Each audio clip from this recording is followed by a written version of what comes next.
6 o'clock, we're gonna get the meeting started. Start with the Pledge of Allegiance. Pledge allegiance to the flag of the United States of America and to the republic for which it stands, one nation, under God, indivisible, with liberty and justice for all.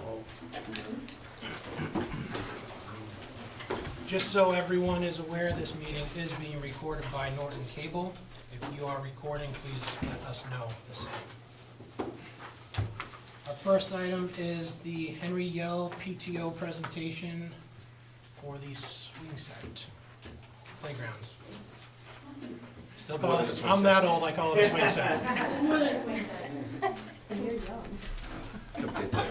I can only cover my mistakes so many times, so I say I'm old. Hi everybody, I'm Kate Byrne, I'm the PTO president at the Yale, and I'm just going to talk about the project scope, and then Jen Longobar's the treasurer, she's going to talk about the costs and the fundraising aspect to it. Basically the focus of the project is to give a much needed facelift to the playground. It's probably one of the older ones in town that's left, and it's kind of in disrepair. It's old enough that we can't get pieces for it, we'd have to custom make them at this point. And it was suggested that we just kind of lean toward replacing what we wanted to and going from there. So we have a main structure. It's going to be more of, I guess, age appropriate. The one we have is very, very young in terms of the activities on it. The new one has more platforms, more monkey bars type things, a couple different platforms, things like that. And then we are also replacing the old hang glider rails. Those caused a lot of issues with injuries, so the actual hang glider part of it was taken down a while ago, so it's literally just the rails that are standing there taking up space. So in place of that will be, they call it the door jam. It's on the picture I think everybody has. It's more of like a Ninja Warrior type structure. There's like 9 different activities, you know, up the sides, around the outside, things like that. So it'll kind of match the rock wall that's already there and just give the whole thing a better aesthetic. We have had some vandalism on it. A lot of the upper things that are more hidden behind plexiglass, some of the plates have been melted. It's not necessarily jagged, but it's definitely wearing out. It's getting rusty. It's kind of an eyesore. You probably don't want your kids up there. It's a safety issue. So overall, we'll have more activities. It'll be themed in Norton colors, so it will match. And overall, it'll be better for the kids. They'll be more into it. The swing sets will remain. They are going to get cleaned up, repaired where needed. We are putting some ADA swings in. We have the 2, I guess you call them bays. There's 2 rows of the swings. Each one will be an ADA compliant swing. And then we will also be putting new grass mats in the pathways to get into the playground, which will make it much easier for everybody to traverse over. And basically that is the scope right now. Later on, if this goes well, we take another look, see if we need more pieces and whatever, we can discuss it when we get that far. But that's where we're at right now. So the total cost of the project is $67,487.54. We've already paid $28,000 towards it. The next payment is due in March 1st of 2024, and the remaining balance is for $39,462.91. Since the beginning of this school year, we've been having our fundraisers. We do Trunk or Treat every year. We have our Booster-thon, which is our biggest fundraiser overall, and we've had a couple book fairs. We've done anything but a backpack day, and all the kids kind of participated, and all those things. We're planning some more activities before the end of the year as well. A lot of the businesses will host like the Henry A. Yell night, and we get profits from anyone that goes there as well. And then over April vacation, we're gonna do a trampoline night at Altitude. So that's about all the fundraising. Any questions? Have you already started, or what is the time frame for completion? So the playground was actually delivered the beginning of the week. they're not starting construction until school is over for the week. They didn't want to interrupt MCAS. Okay. It shouldn't take much more than a week to really get everything in and squared away. We did want to kind of push it so the fifth graders get a chance to be on it, because a lot of the fundraising efforts came from their families and you know, their support. So we'd like to get it in there, and get it updated and safer before they go.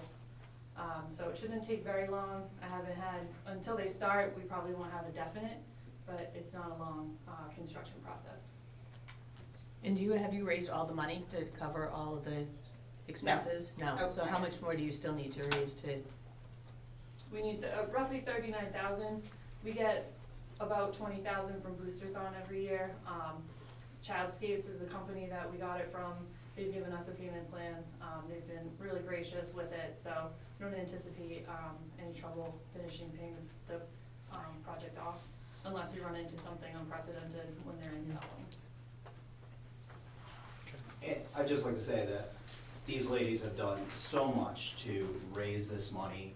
The community has been awesome. As they said, they beat down every bush, every person, every company to try to get some support to help us out. And since it's been such a tangible item that like we're trying to raise money for the playground, and it's not just money raised for the PTO, it's been awesome to see our families pitch in and hand in some money.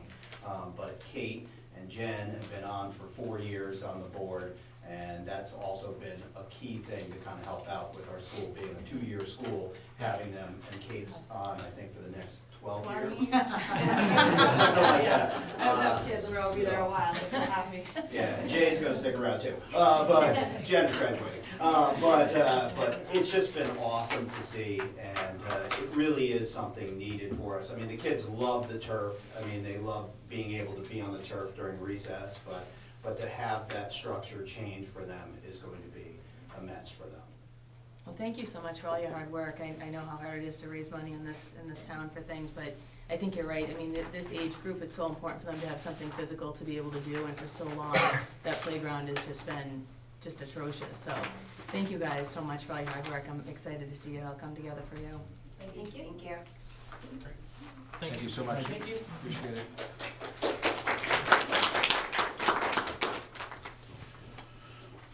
Minutes we have to do one by one, right? Yes. All right, next is vote to approve the minutes of March 23rd, April 4th, open session. So moved. For a second, Second? all those in favor? Aye. Aye.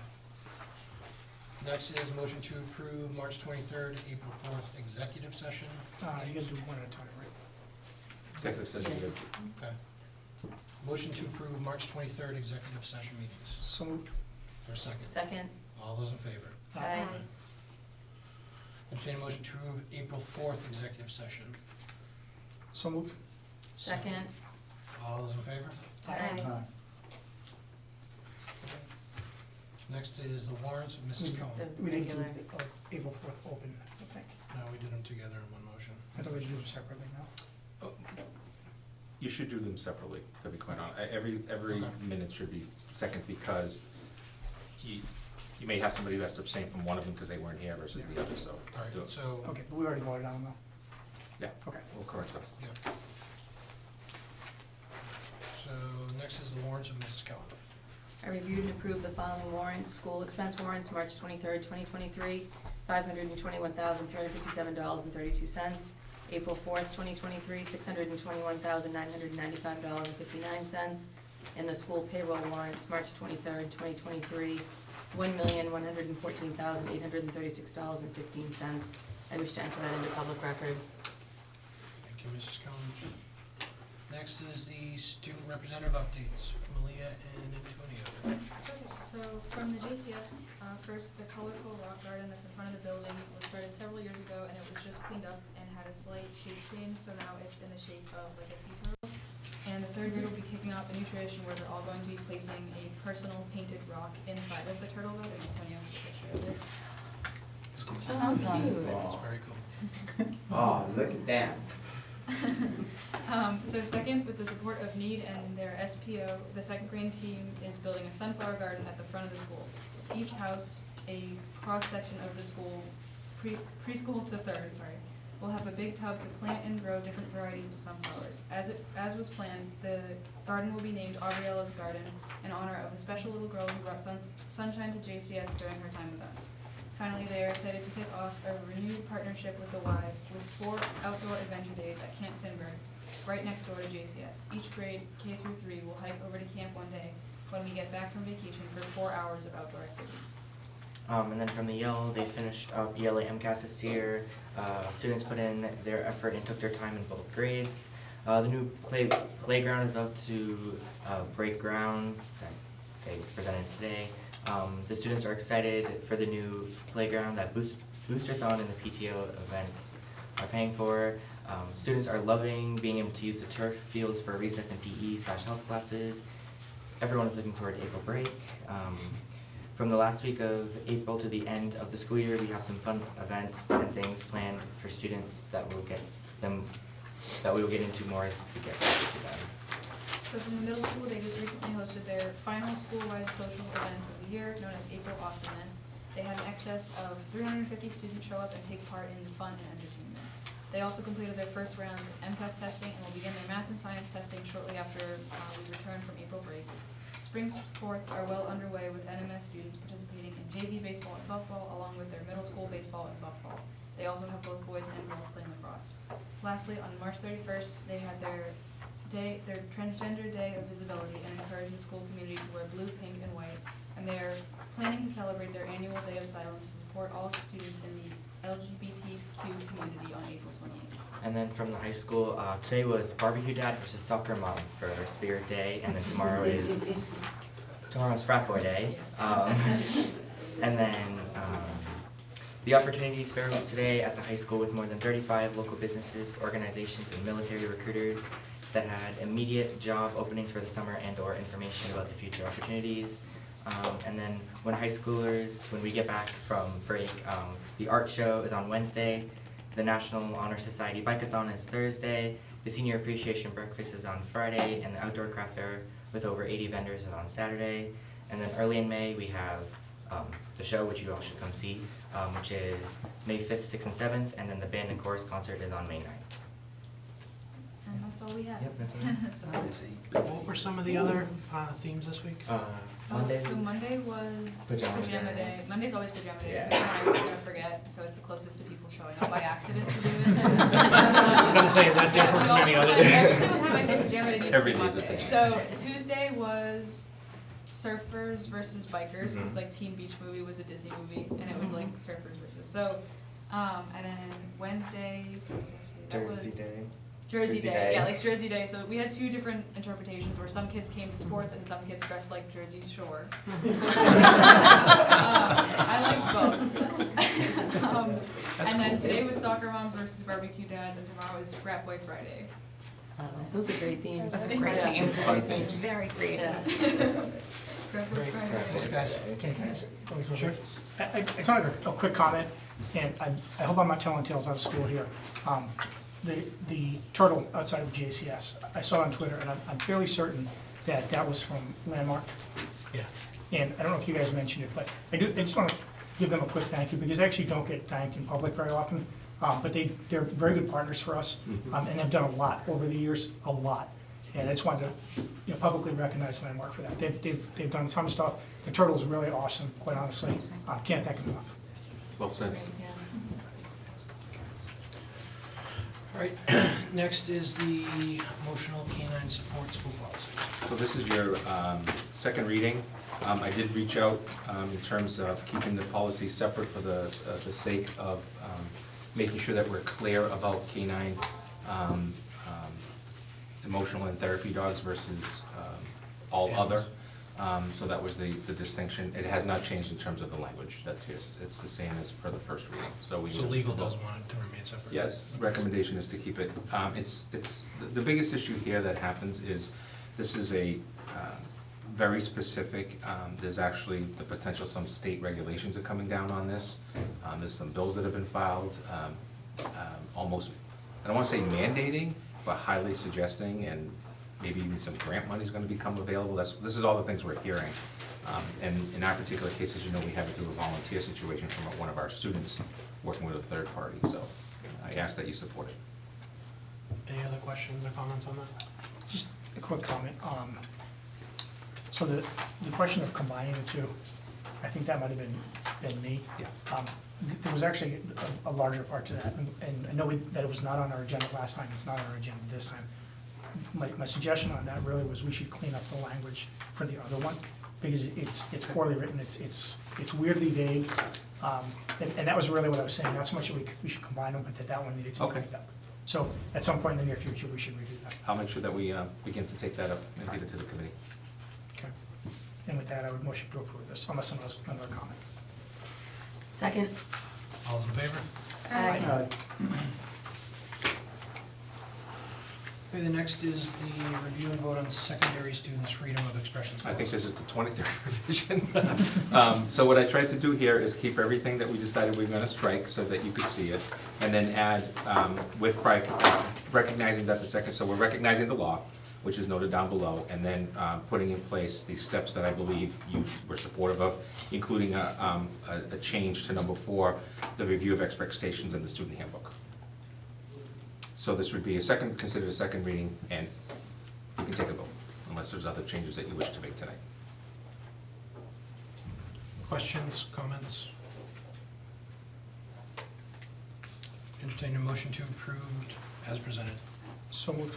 Second? Second. All those in favor? Aye. All right, let's see, next is the first reading on expense reimbursement policy. Yeah, thank you, Mr. Chairman. So this is a older policy asking to clarify some information as it pertains to the right of employees to, when on school business and located in, not there, taking their lunch with them, that type of thing, that there's some type of an expense process for them. So that if everybody's treated the same, then it's equal. In this particular one, the allowable expenses is food.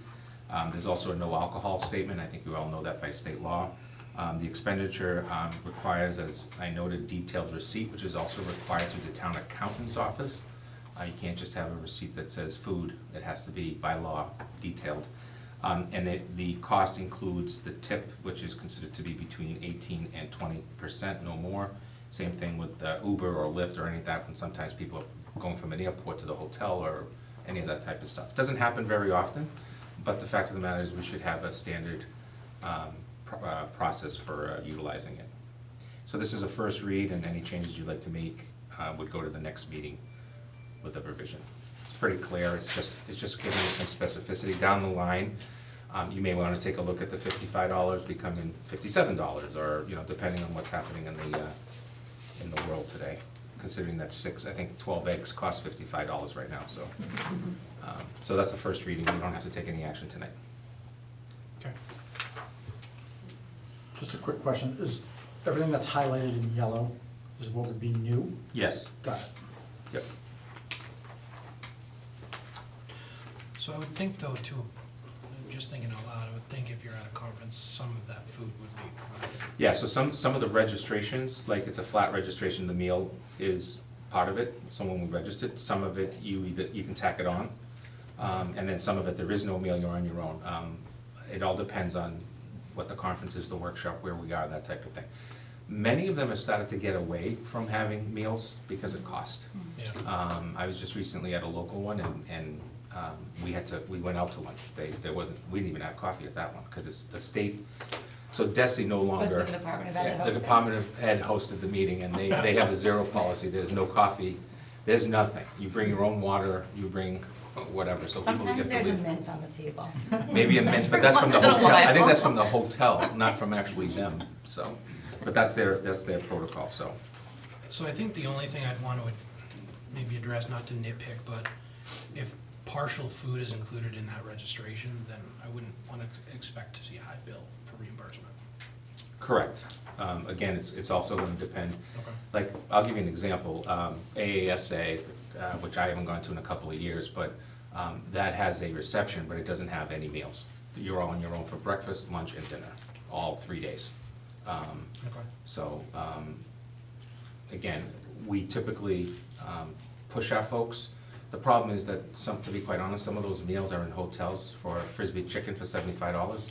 It's not worth it. You're better off allowing someone to go get a burger somewhere for less money. Okay, that's fine. All right, the next item is the discussion and vote on school choice for the 2023-24 school year. Right, so you currently have a policy in place of open K-12 school choice. If you don't make any changes to that tonight, then you actually don't even have to take a vote. You've met the requirement, you're not changing anything. Because the law falls back that it's open, so it's already open by your vote. Just to go through, I did provide you that we've been doing school choice since 2015, which we had 11 students. We currently have 213 students, and we have approximately 40 emails and phone calls waiting for next year. When I did the calculation, and today it was actually, Ms. Hatfield and I were talking, they were actually working on this. To date, these numbers easily are somewhere between, at the $5,000 flat, about $5,050,000 over that time. And with all of the additions, it's probably closer to somewhere around $6.3 million over this amount of time. The numbers, as you can see, have become pretty consistent across the board, with our middle school with 3 grades still having through time has traditionally had the most. We'll graduate 11 students this year who are seniors. We don't know what the number would be for 9th grade, because if it's open, it's open. And this number 213 would probably grow. We're thinking it's probably going to grow closer to that 235 number in total, depending on where the phone calls or emails are coming from and who decides to apply. You've been presented numerous different times this year where the money is spent. I just want to take breath that with a budget shortfall this year, that's going to be somewhere around $2.3 million. As you know, a 2% increase of $662,000 does not meet, will not meet the special education mandates.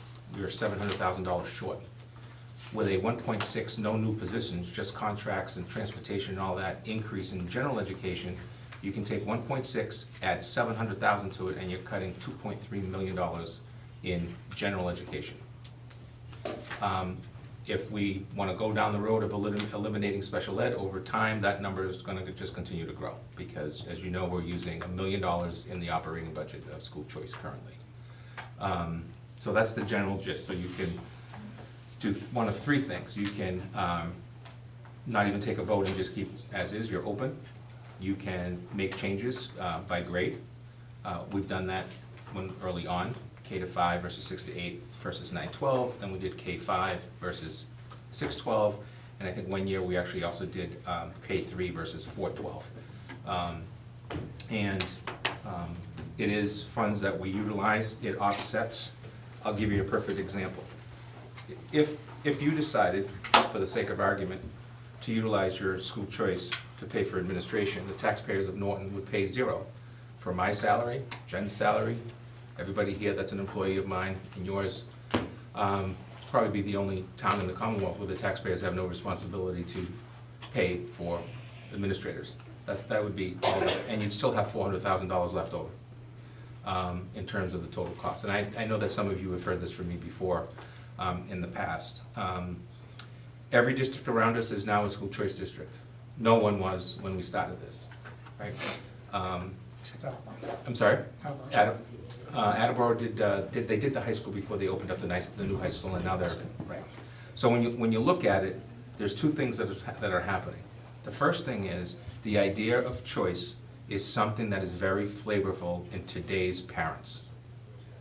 It's a national movement. It's not only to private schools and parochial schools, charter schools, which we have all seen in Massachusetts, but Massachusetts, when we started this, it's the interdistrict, what's called interdistrict school choice. Most of it because we are not county schools. The feds at one time under No Child Left Behind, if you remember, you had the right as a parent that if your child attended a low-performing school, you could say, I want my child to go to this school. In Massachusetts, you really couldn't do that because we're so small that what would happen is all of a sudden you'd have huge class sizes in one and the other one and so on and so forth. Also, most of the schools don't have a huge difference in scores where it would necessitate that. That's why Massachusetts went to this model of choice, where you can say, well, no, I'll drive my own kid to that school over there. And like I said, you have 200 of them that do that. My daughter, as everybody knows, is a school choice student. My daughter will graduate, pending or passing all her classes next year as a senior. She's not going anywhere. She'll be at Norton High, a Lancer forever. So understanding also that there are some perceptions about school choice within our community, some of them very untrue. That, for example, and I just want to speak to the facts, that it's our school choice students that are causing all of the disruption in our schools. It's the school choice students who, you know, so on, the list goes on and on. Our town is changing. I say our town because I work for you. You are changing demographically. Just this week, we enrolled 3 more students of ELL Haitian background. That has been our churn all year, right? Kids going out, kids coming in, the churn is constant. I can tell you because the people who work for me, I speak Portuguese. I spent some serious time interpreting over the last year, much more than the prior 8 years I was here. So it is a changing demographic that's happening. When I ask in Portuguese, why Norton, right? We don't have the main, you know, public transportation. We don't have a ton of, quote, apartments that people can just go into. It always comes down to 2 things that they say. You're a safe community. Kudos to your police department and your community in general. 2, the schools are safe. Those are 2 pretty good things as immigrant families, regardless of their background, to say about why you want to live in a particular community. They don't say it's cheap to live here. They don't say that. Because in many cases, yeah, no, nobody does. But in many cases, as you know, I know because I've been in part of that community, these are folks that are hardworking and are working multiple jobs to try to pay bills and send their kids to school. And yes, it does cause ELL situations for us in some cases, not all cases, but it does. And we've seen a rise in that. So it's our recommendation that you can consider the school choice program. There is going to be a lull in school choice, and this is an educational projection. Some families in this area of Massachusetts, the numbers are kind of stabilizing, if you will. I think because of some more competition. It's not because they're going more to the charter school, with all due respect to the charter schools. It's not that that our numbers are increasing to the private schools. The number that's going to increase over the next 10 years is, if seats are available, placements at the vocational and the agricultural schools. Because the economy clearly is showing, and parents are clearly communicating, that although college education should be a goal for many, not necessarily all students, that the connection is you can earn $30, $40, $50 an hour at 18 to 20 years of age coming out of a vocational school. And I think we as a district need to think that way. I'll just say it right now, we just got the Innovation Pathway designation. We were one of 27 high schools in the state today that Governor Healy announced for our advanced manufacturing program. So we got business tech as a Chapter 74. We've got the manufacturing based on data, that those are good paying, both union and non-union jobs. And now we need to think long-term about what are the next 2 or 3 programs that we should consider at Norton High School. And even as down to this level, middle school, where students are dabbling and surveying and looking and seeing and going to all that stuff because Southeastern right now, and as you know, I've always been a friend of Southeastern, I will continue to do so in my next job as well. They are packed, and they have no intentions of growing their school. They just did recently, right? But 800 of the students that go there are from the city of Brockton. The remaining suburbs are all smaller numbers, with us being number 2 at I think 106 or 109, whatever that number is right now. Don't quote me on that. So there aren't necessarily more seats available. So we're the number 2 enrollment at Southeastern? We have been consistently, yeah. Yep, we have been consistently since in the time that I've been in. It's fluctuated between us and another community, but it's literally Brockton, Norton, Stoughton, Brockton, Stoughton, Norton. It fluctuates between the 2 communities. The Aggie numbers, they just opened up, as you know, a couple of years ago, a $100 million facility. We're seeing some growth with them, but not as large of a growth right now. Again, they have limited seats as well. There are there are thousands upon thousands of kids in the Commonwealth of Massachusetts that are awaiting seats. And so I tell you this because school choice for Norton, with the right programming, could become a very successful alternative. There's going to be a push to change the school choice formula to be better. There's no doubt, because all of us are talking about it. You folks have talked to me about it. That the same number from years ago is just not fair. Even if we just went up to 2 or 3, 4% every year, all of a sudden, at least, 5,000 becomes 5,150, or next year becomes 53, and so on. At least that would make more sense. There'll be some pushback on that, but there's been some discussion about doing this through the legal process, where these students are not getting the same equitable amount of money as X, yet for the charter school, it's based on each town's actual bottom per pupil cost, not your all-in, but the bottom one that you saw on the formula, like the 13,000 or 10,000. And then if you go to the Aggie, it's the same thing. And if you go to Southeastern, they establish their own. We can understand that the Aggie and Southeastern are at those prices. Copper pipes cost a lot of money, right, in the plumbing shop. It's gonna be more expensive. Plus, they're their own municipality, own insurance, their own everything, right? They run like their own business. They don't have a town hall that they deal with. And so the question becomes, why can't the money somewhat more follow them? So yes, we would see an increase of money going out for the 62 students I think we have, or whatever, then actually less than that, that are going out. That's the charter number. But we would see a huge uptick. I mean, just take a look at 213 was $1,000 more. It's a significant change. So the recommendation after looking at all this is to keep as is. We also always have movement in these numbers, both add and drop. The only thing that you have consistently supported me with and actually voted on is we do not break up families.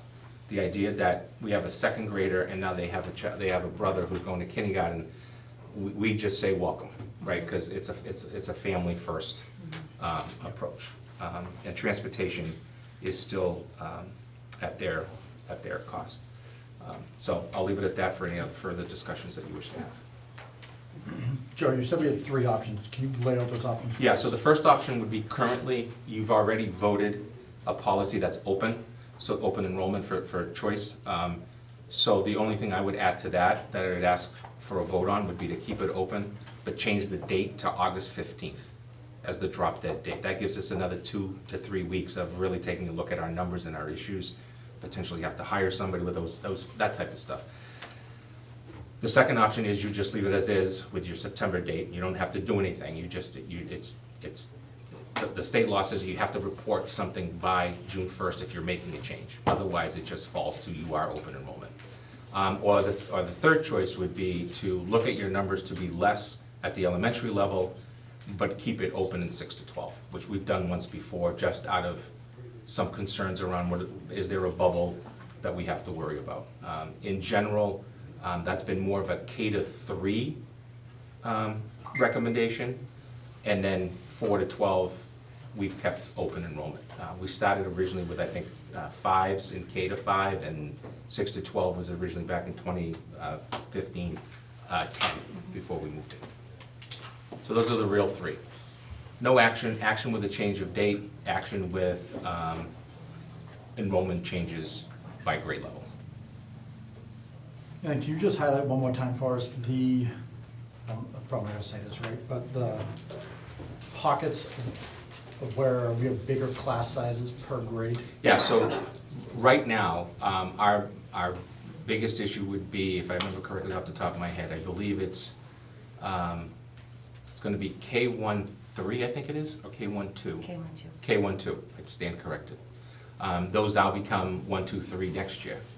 So we may have already the teacher in 3rd grade for that number, because the number was bigger and they're moving on. So, and then you got the big worry. And by the way, you don't have to, I mean, voting on school choice tonight would be good because we got these families that are waiting, but the other problem that you have is you have an issue with where the budget's gonna land and how that impacts class sizes. So we could begin the process of enrollment, and then you could change your vote later before June 1st. That's just not good public relations. Hi, welcome, bye, you're gone. And like I said, I at one point, and Nick, too, you weren't part of this, maybe not even involved because your kids were so young, but at one point, this was a one-way street out of here. In 2013 that I got here, we had over 200 kids at the charter schools. We had 20 to 25 kids going to private school. Our numbers at Southeastern were around 113 to 115 every year. The Aggie was more kids. It was a one-way street. We were doing no public relations and so on and so forth. So we wanted to get more competitive. And politically, and I say this in a nice way, parents want choice. That's what's happening. And they do it for all the reasons that I said earlier. I mean, we have families who love Norton Public Schools. Mom and dad went to Fian, so they go to Fian. It's part of, they don't do it because they don't like Norton Public Schools, they do it because they went there. Same thing with Southeastern. That's a big one as well. And this is gonna sound horrible, but I'm gonna say it anyway. Do we get to, so a student comes to us and says, hey, I'm interested in coming to Norton Public Schools. Do we get to say yes or no? Only per legal. So every student that comes into us, which is predominantly the middle to high school, we request the review of all conduct. So, for example, questions like, do you have a record? Would you be willing to sign off for a record review? All of those things. And we have done that. We have done that. I've had cases, in particular, coming into September. All of a sudden, we want to move schools. It's like, okay, what's happening? Or what did happen? We've let go of 2 students in the time that I've been here. I've said, I'm sorry, this isn't working. The biggest conversations that we have with kids, to be quite honest, and with families, is I look at the attendance in 8th grade, 7th grade, 6th grade. Let's say they're coming for freshman year, because we don't accept 11th and 12th unless in rare cases because of family stuff. If they've been out 25 days in 8th grade in the school that's across the street, my discussions with moms and dads and parents, grandparents, guardians, whatever the situation is, okay, now you're traveling 6 miles from Attleboro to Norton High School. How are we gonna make sure that we're, so we try to really stay on our attendance with those students. And sometimes it's really, really good, and sometimes there's lulls, there's issues. In most cases, some of you know this, we had our first valedictorian a few years ago was from another district. Came here as a freshman, right? Came here as a freshman, because we require 4 years of Norton High School to be considered for that type of recognition. So with 11 and 12, and I may know the answer to this, but I'm gonna publicly, if a student has been, say, a Norton resident their whole life, and then the family moves to like Rehoboth, Yeah, we would take them for 11 and 12, right? But Yeah, there's we still have, choice. we probably average, I won't put Terry on the spot, she probably knows that, we probably have about 4 to 6, 8 kids every year that the parents just want to stay in Norton Public Schools, and we grant that process. It's good for the child, number Which is one. of that family first. And I can tell you that it's always the families who really, the kids are really involved, they really want to stay here, but unfortunately, because of other situations, they've had to move out of town. I promise my last question, you said that before though. Can we, as a district, say, instead of $5,000 minimum, you have to give us more? No, that's a really good question, because, and I'll tell you why, Nick. So a few years ago, believe me, we would have, so a few years ago, the school committee asked me to look into the idea of the Little Lancers preschool. And we contacted the state and said, and it was actually a college professor at Wheaton College who wanted to come here for preschool. They live in Rhode Island. So right off the bat, we had an interstate problem. And then we had the, no, that you do not have choice. We also didn't have the space, to be quite honest, but you can set your own tuition if you have the space, but in terms of school choice, so the moment that kid was living in Rhode Island was accepted, let's say, into the preschool, now kindergarten comes, he's not choice, because there is no interstate choice. And we get hurt from that. There's gotta be a good 4 or 5 families that we've heard from. Is there any talk, probably at the state level, but even like Bristol County side of things, of like, I mean, you're gonna have kids coming from Mansfield to Norton, Norton to Mansfield, Foxborough, like, you're gonna have that interchanging of students and families. Everybody's gotta kind of be in the same boat, I would think, saying like, hey, 5,000 isn't enough. Like, is there any talk legislation-wise?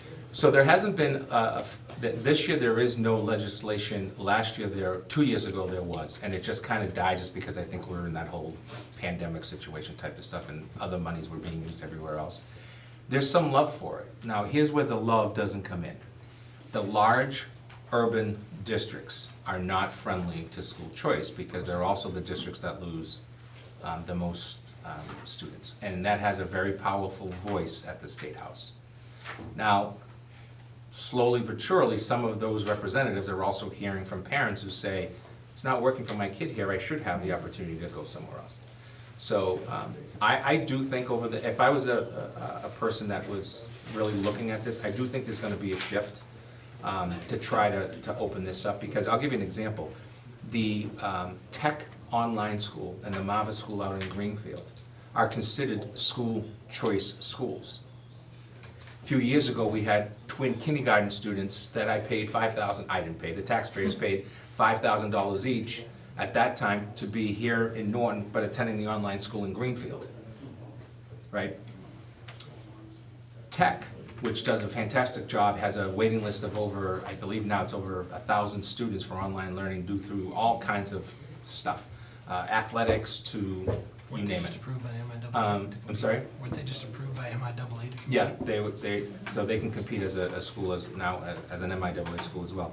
My point is this, they have a $7,800 per student number that gets charged back to Norton via the Department of Revenue. So none of us really see it, it just gets taken. And we average like 1-2 students every once in a while.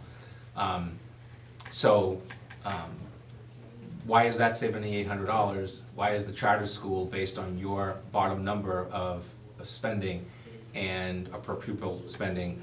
Why is this school this and that school that and all of that? And the discussion on this has never happened, on the real discussion on why isn't it closer to $7,500 since it hasn't moved since the inception of school choice. When did It's it's over 20 years old right now.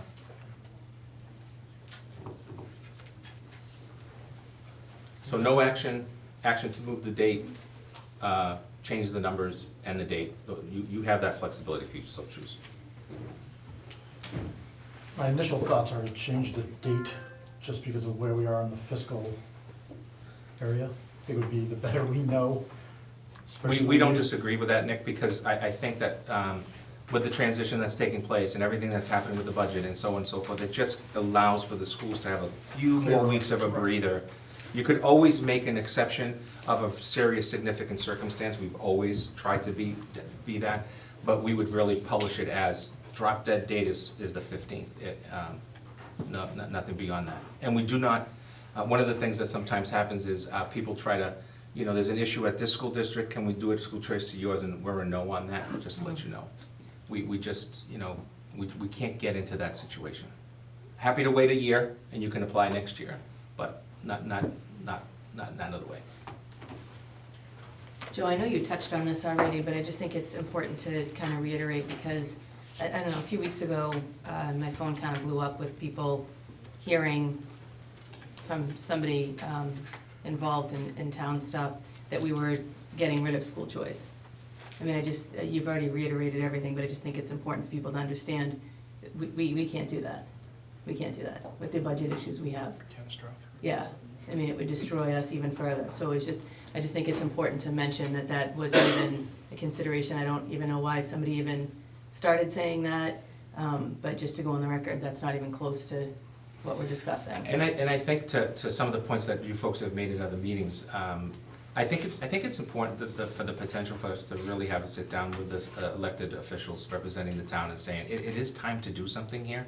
Now, it's too late for this current budget cycle, but if we started even with just a letter from you folks stating, we really need to take a look at this, you're gonna get opponents, but you could also get some really good grassroots parent organizations that say the law was intended to provide for competition, so therefore, why not consider it?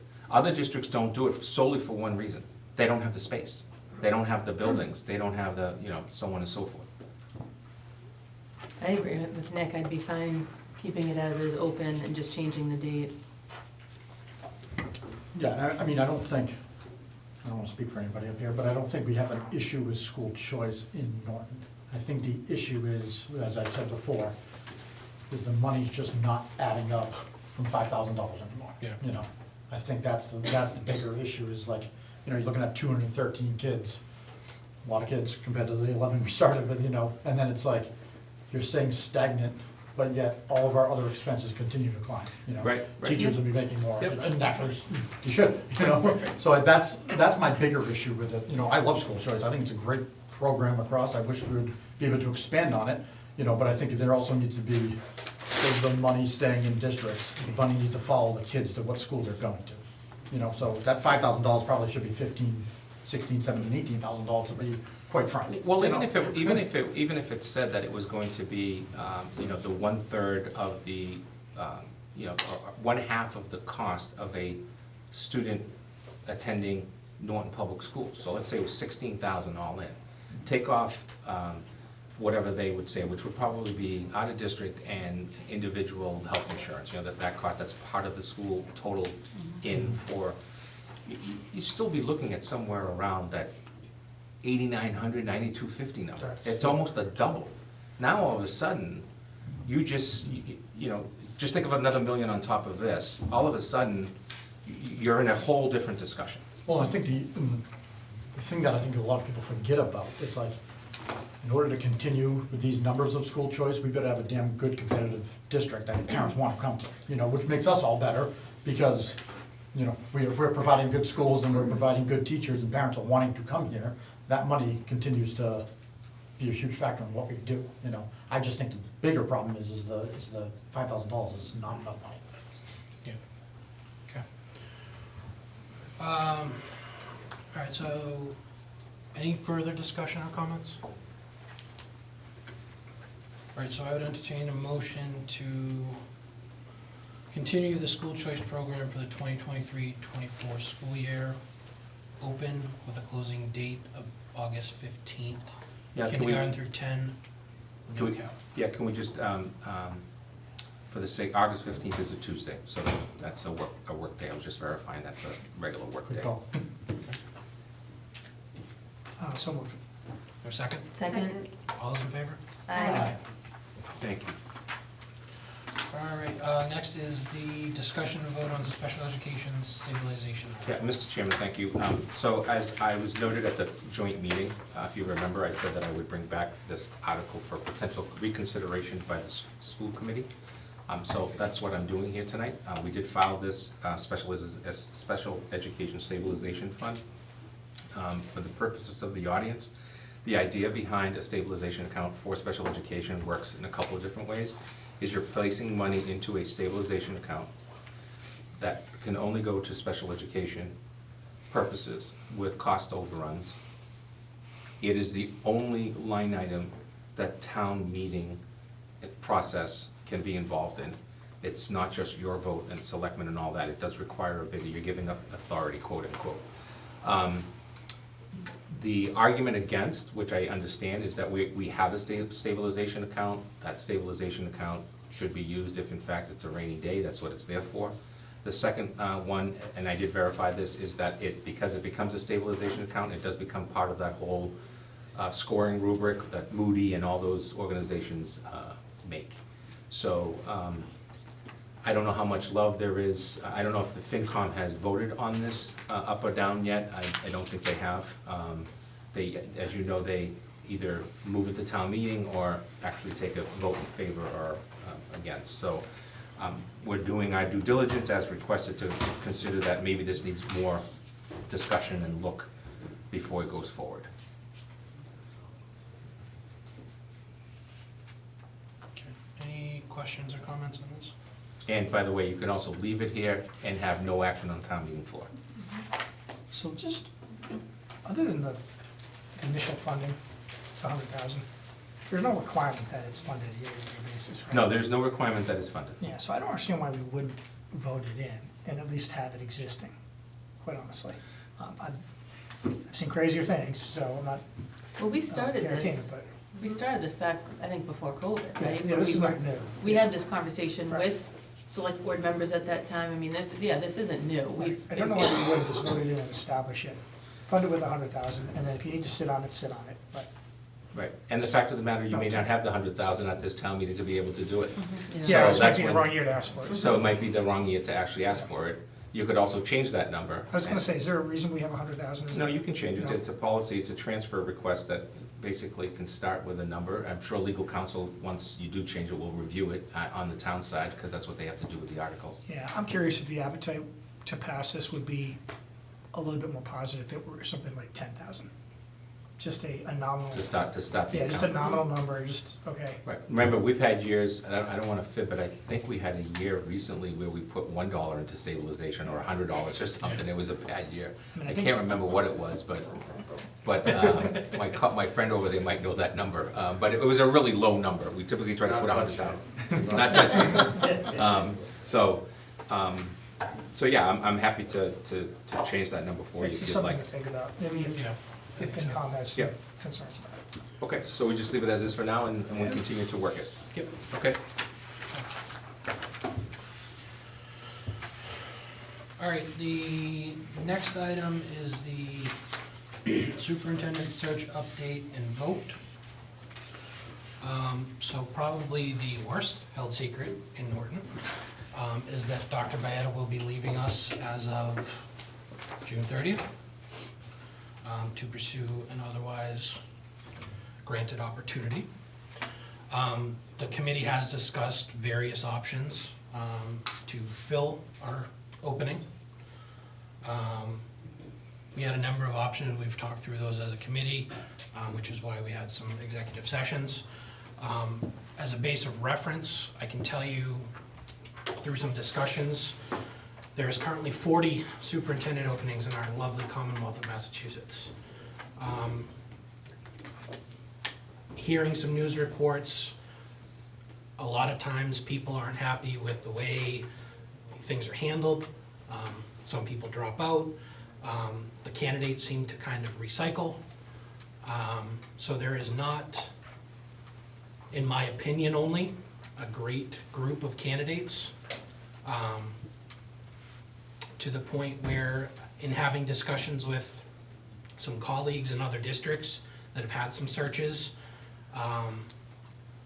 they said if you have an internal candidate, go that route. That being said, we are at somewhat of a crossroads in our district. We've had a leader for 10 years who has led us through the highs of highs and the lows of lows. It's been quite a journey for most of us here. I was 180 when I got here. I don't think I had gray hairs when you got here. I didn't either, by the way, and I do now. So that being said, only one member has gone through a committee search for superintendent who has shared some of those experiences. Ironically, some of those experiences have happened to us before, where someone has shown up, said, give me more money, and we said, you're not getting it, so yeah. So with that, I would say, is there any discussion from the committee? There's a lot of discussion. Any thoughts, You guys want comments, you want me to concerns? start? If you want to, So- you can start. Yeah, I mean, I'll start. I thought a lot about this, and it's not a huge secret. I mean, I obviously have the most experience on the committee right now. I've been through 3 searches, actually, if you want to get technical. The one with the person who demanded more money as the school committee meeting was about to start.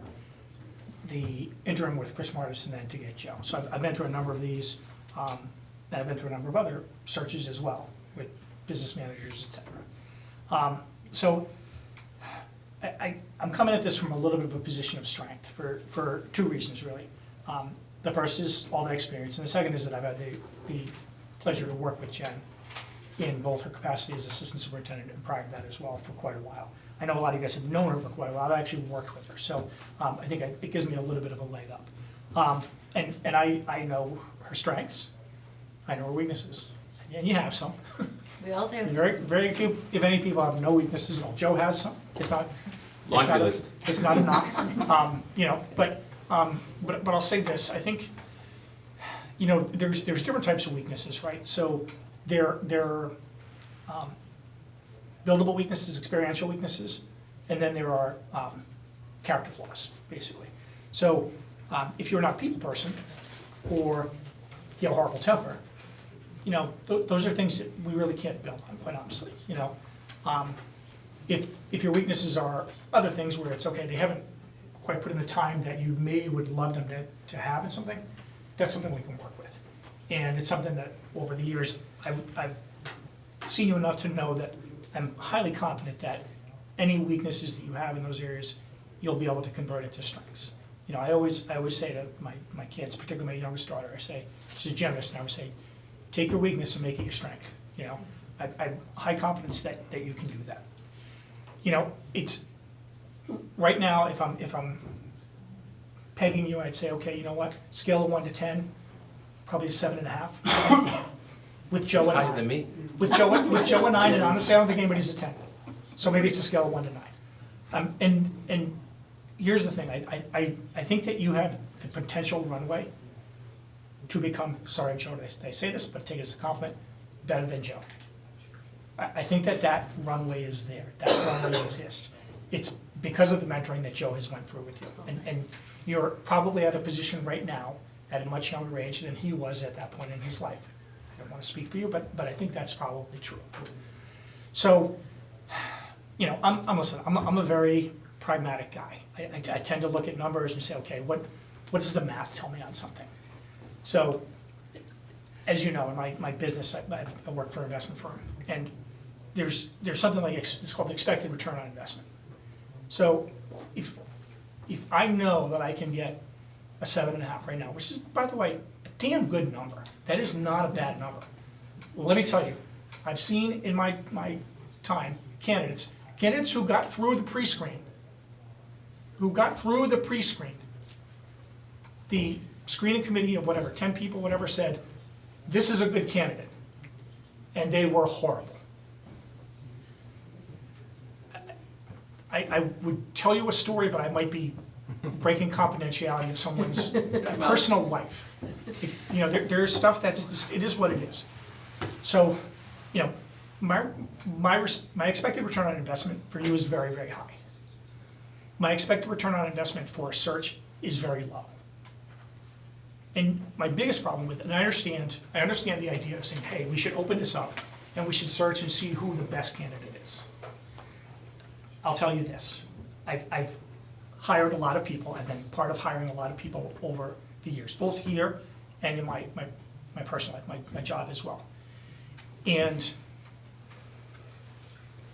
there are plenty of times when you hire a dud, an absolute dud. That's just the reality of it. And I'm gonna tell you, it's happened here. We have gone through the screening process, we have met with people, and they have not been good at what they were supposed to be good at. And they don't last. So the problem with going through that process is, if I find somebody who I think, hey, they're an 8, she's only a 7.5, this guy's an 8. I don't know what they are. I don't know what they are until they've signed a contract. 6 months in, I might say, damn, it looked like an 8, but it's a 3. Oh well, we're screwed.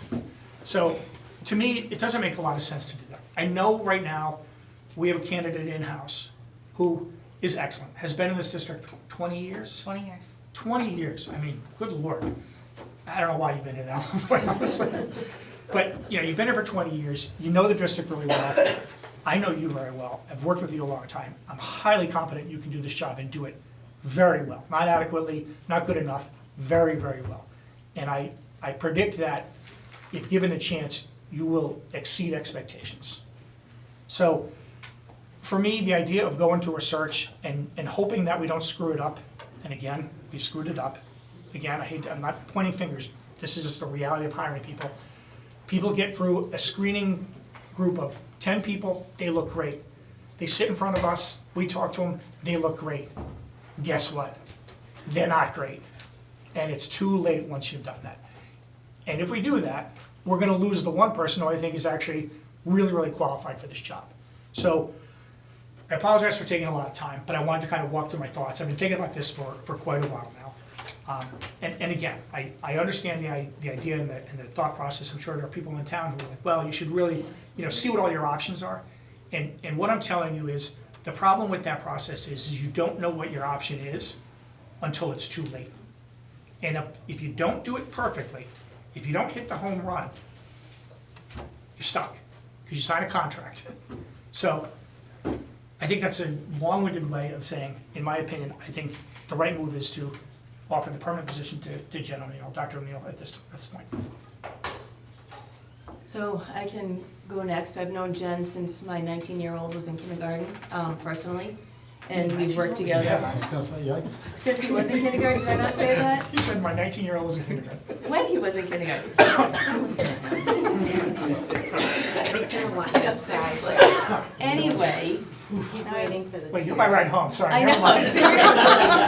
I'll have a PT, I'll make you walk. I've known you professionally for the last, 7+, I mean, I've been on this committee for 7 years, but we've worked together through overrides and debt exclusions and for many years.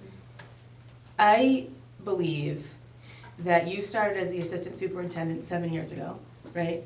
You have been in training all of those 7 years from a leader that we consider to be a very good leader for our district. Like Dan said, led us through, a lot of bad times. And without him, I don't know where we would be. You have had a front row seat to that. So I agree with Dinesh that we could name you the interim and go for a search and somebody interviews well. But then what's that saying to you? We didn't fully believe in you from the start. And if I have to think about how I truly feel, that's not an accurate statement. I believe that you are the person to fill this role. I'm excited to kind of see you find your voice, behind Joe. And I think that you have given 20 years to this district. There's nobody that loves Norton, more than you. And I think that, I think that we're gonna enter a time where it's gonna be a little bumpy in a number of ways. And I think having stability in our administrator, superintendent office is really the right move to kind of lead us through this. So I agree with Dinesh. I would absolutely vote you tonight to be our permanent superintendent. And I didn't cry. So is it my turn? I'll take the floor. So I think, sort of to piggyback on what Dinesh said, probably all of us have spent hours, days really thinking about good options. I think as a group, we were lucky to have 2 executive sessions where we were able to kind of brainstorm ideas, we were able to agree, we were able to disagree. I think we were able to appreciate when we disagreed. We thought a lot about what potentially would work for Norton Public Schools, what would work for our students, what would work for our town. I think something that you said, Sherry, is sort of that word stability. For me, I think part of it is also this level of consistency that really I kept going back to. That when you hire somebody new from another district or from a different experience, I think there takes so much time to get that person up to speed, to really understand the sort of mission of the system, to understand the people within the system, to understand kind of what we, I think as a group, have been working on for a lot of years. Our profile of a graduate, our sort of, 5-year plan, so many things that you have been kind of at the table for. And I feel like all of that would probably go on hold for who knows how long, right? At least one academic school year. And for me, what seemed to make sense was, one, recognizing your ability, but also sort of recognizing that you have been part of those conversations with us and with all of the staff, with the administrators for years, really thinking about what do we want our district to look like, so that although Joe leaving is certainly going to change kind of the dynamic, I think in a lot of ways what won't happen is that pause within all of those sort of initiatives that have been started. And that you can sort of just move in, and I know that there'll be a little bit of a learning curve, I appreciate that, but I don't think that there would be sort of that immediate stop of programming or of accountability, something that you and I talk a lot about. So I think one of the things that was important for me was to kind of think overall about this consistency within Norton. We spent really years trying to get where we are, and we don't want to put barriers in place that would stop that growth and that momentum. And then if I can just share, I have a little bit of an older child, so I have known Jen as well for many years. So Jen, I know you and I have talked about this. I don't know if you remember, but you were a second grade teacher. I was an involved parent at JCS, and the JCS was being awarded as a Blue Ribbon School of Excellence.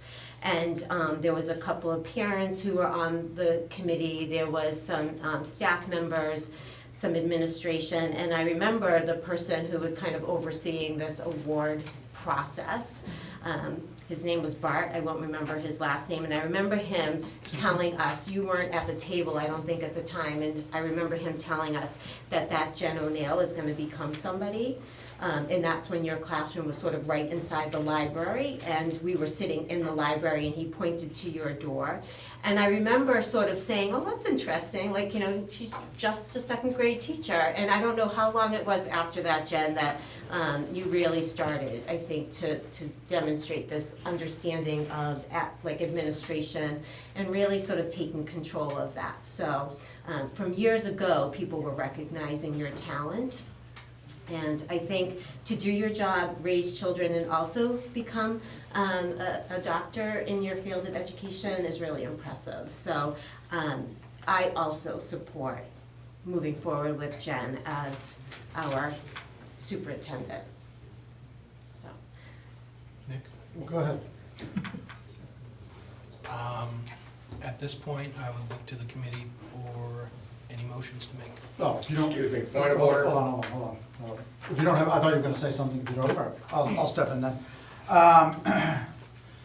Prepared a statement thinking I was gonna, what we have on the table here is pretty conclusive. Simply because I want this on public record. I truly believe everybody should understand why I voted against this process for superintendent. First, I want to be clear that I personally and professionally respect Dr. Jen O'Neill. My voting stance has absolutely nothing to do with her personally, her qualities, or her potential to be a great superintendent for Norton. At this point right now, no one will be a bigger supporter and get behind her, and I will do everything in my power to watch her success. Her success means our student success, and our student success means our town success. I simply wanted options. My concern lies within the superintendent position itself, and how important of a job it is, how much responsibility comes along with it, and it's our position within our town moving forward. In my opinion, we should post a position of this magnitude, form a search committee made up of teachers, parents, administrators, students, and etc. This search committee would be filled with people strongly tied to the superintendent position and day-to-day operations of our 5 schools. That committee, in conjunction with the school committee, conducts a thorough search, interviews, reference checks, and everything else that goes along with the hiring process. We simply search for the best candidate and the correct fit for Norton schools in our town. That person very well could be Jen. It also could have been another candidate. We will never know, and that's what doesn't sit well with me. We cut all of our options out. With being the newest elected member on this committee, the chairman of the committee suggested and said it was okay for me to have conversations with Norton Public School staff and potentially help my perspectives and understanding. So over the past week, I've met with a handful of school and town officials, including Dr. O'Neill, to discuss this position and what they would like to see from me as a school committee member, obviously having a vote with this position. I feel I've done my due diligence. I have asked tough questions. I have been very open and honest conversations, and quite frankly, those conversations assured me of where I stand is supported and not abnormal. Where I stand, this position should have been opened externally. I promised the taxpayers and parents of this town during my campaign that I will challenge the status quo. I will be their voice regardless of the pressure of the situation. I will open the lines of communication, and I will be my own person and not a rubber stamp. There is no greater responsibility of your school committee than to hire a superintendent. The 5 of us sitting up here each have 20% stake in who our next superintendent is. I'm a firm believer in democracy and a majority rule. However, I also refuse to sit back and stay quiet when so much is on the line. In my opinion, not posting this job has potentially failed our students, the parents, the taxpayers, the teachers, and the town of Norton tonight. I hope we did not, but we now will never know what we potentially missed out on. However, I will also say from this point forward, it's water under the bridge. I don't hold personal and professional grudges, and I will continue to work and move Norton forward. I'm excited to see what Dr. Jen O'Neill can do for this district, and I can't wait to see our growth moving forward. I have high expectations, and I'm sure others do as well. I do want to email a copy of the statement to each of the school committee members and also to Mrs. Rand, just so it is submitted directly into the public meeting minutes. Thanks. Sure. Thanks, Nick. Point of order Mr. Chair, response. from the So, public? Um, 1 second, Ralph. I just want to say, so Nick and I have talked about this a lot, and Nick knows where I stand on this with respect to him. Honestly, if I were in Nick's position, it's almost nonsensical that you wouldn't feel that way, quite frankly. I think it makes a ton of sense that you feel that way, and I said to you multiple times, I absolutely respect it. I think it's very good to be your own voice. I do want to say, however, at the same time, because it seemed like the letter implied that we were doing something that we didn't think was the right thing, I am absolutely 100% doing what I think is the right thing for this town right now. This vote will not be me doing something I don't think is the right thing. I just want to be very, very clear about that. We can all have our own opinions about what the right thing is, but we will all, I feel very firm that all 5 of us will vote what we think is the right thing. That's all. I also think it's important just to remember that Joe's original plan of retiring in 2 to 3 years, you know, the next step was for Jen to take over. So I think it's important to remember that. And again, you know, I agree, Nick, I appreciate your words, and but things like rubber stamping, I just want to make sure it's clear. I'm not rubber stamping anything. I truly believe in Jen. We've sat in these seats for a long time, so it's not that we're rubber stamping, it's not that we're not trying to do our due diligence. We just have the experience to believe that this is 100% the right move for Norton, so I just want to make sure I say that. Mr. Stefanelli. I'd like to use the podium.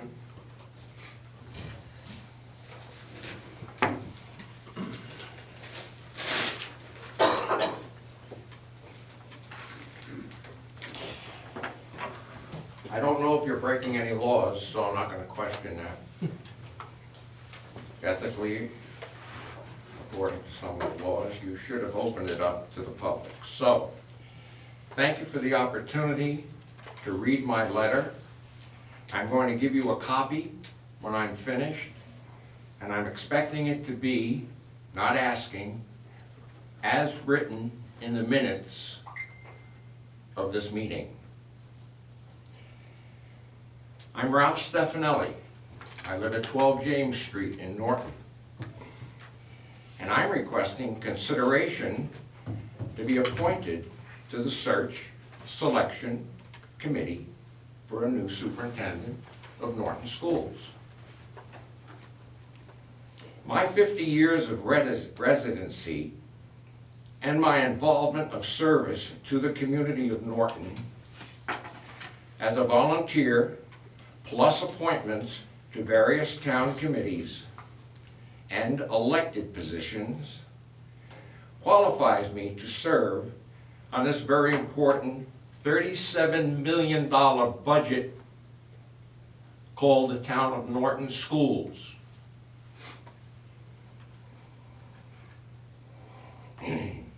My endeavor is to pick the right qualified individual. This is not easy for me. So please, thank you for your patience.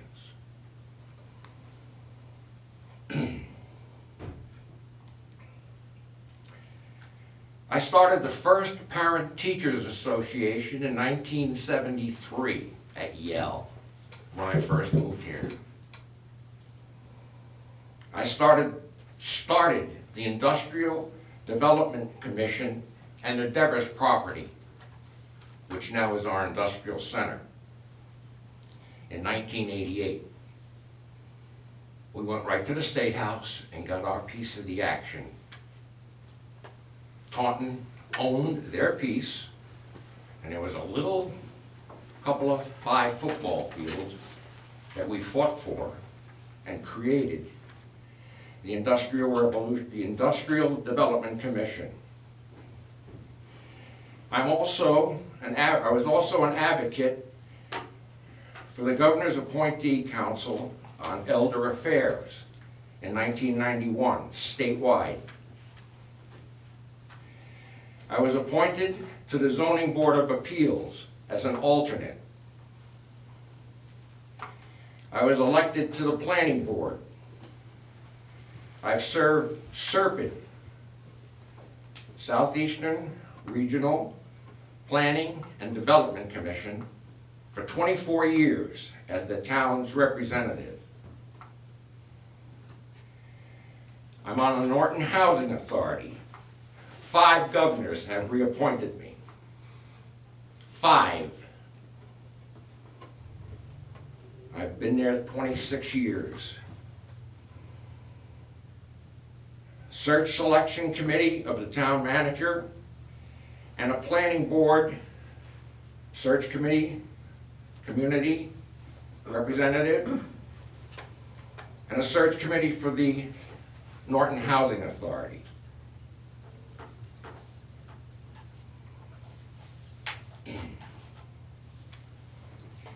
When we went for the Norton Housing Authority, that's the end of my letter, so I'd like to pass it up now, would you please?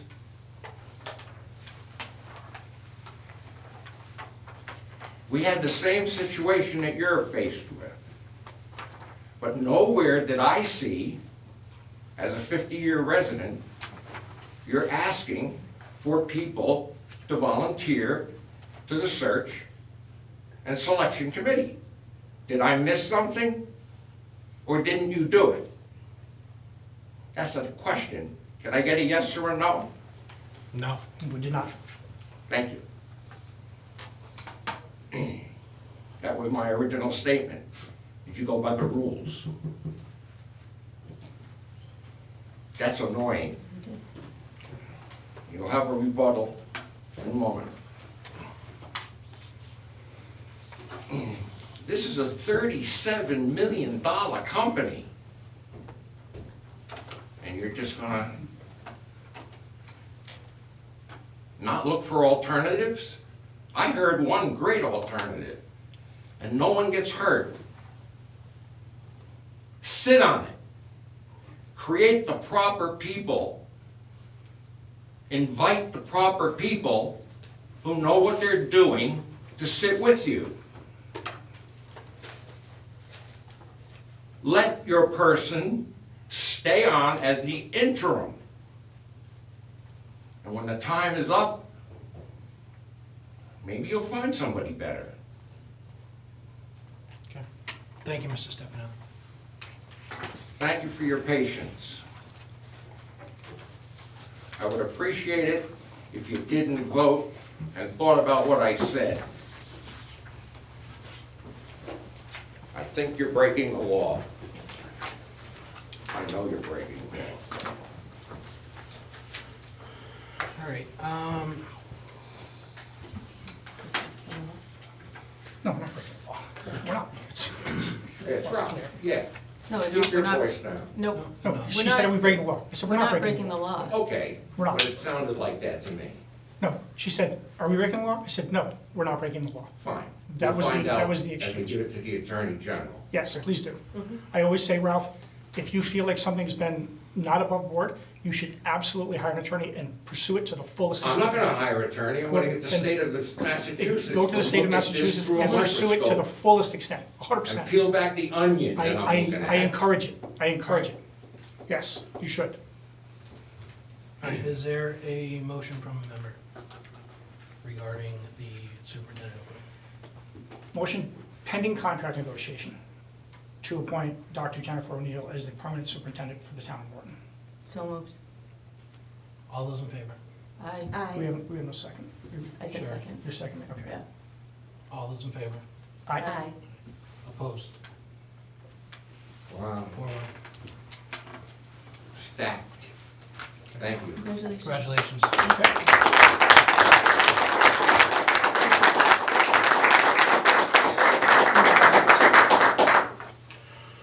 All right, other business, Mr. Chairman, I have to, are you gonna read this one, or you want me to? you can, yeah, that's gonna be it. All right, I do have a letter here from Commissioner of Elementary and Secondary Education, Jeffrey C. Riley. Also, this was conferred by our governor. It says, Superintendent Byetta, I am pleased to announce that after careful review, the Innovation Career Pathway Program submitted by your district has been granted designation. Congratulations on achieving this distinction.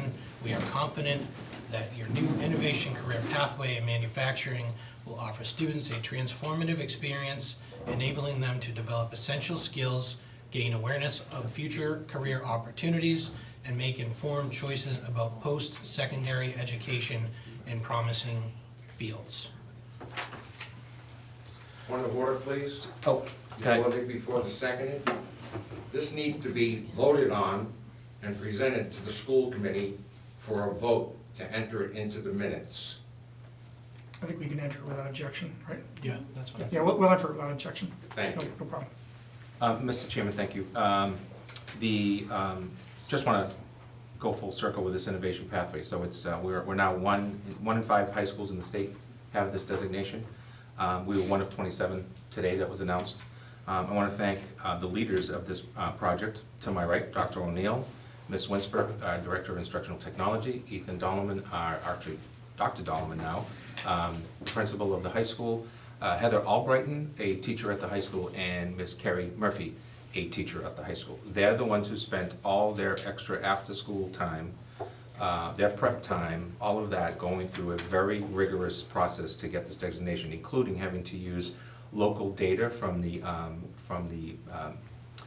Bristol County, I forget the title now, but the folks that run all that data reporting that you have to do around jobs and all that. And so this new program is tied to data for Bristol County and where the jobs are. Just want to make sure that we keep that as part of the innovation pathway. So that's all I have for you tonight. Thank you. You do have a motion with a roll call for the purposes of executive session to discuss school safety. Okay, any other business? Motion to adjourn into the executive session, not to return to discuss school safety. Seconded. Okay, Mr. Schleicher, Yes? Mr. Savas, Yes. Mrs. Gallagher, Yes. Mrs. Kelvin, Yes. Mr. Sheedy is also a yes.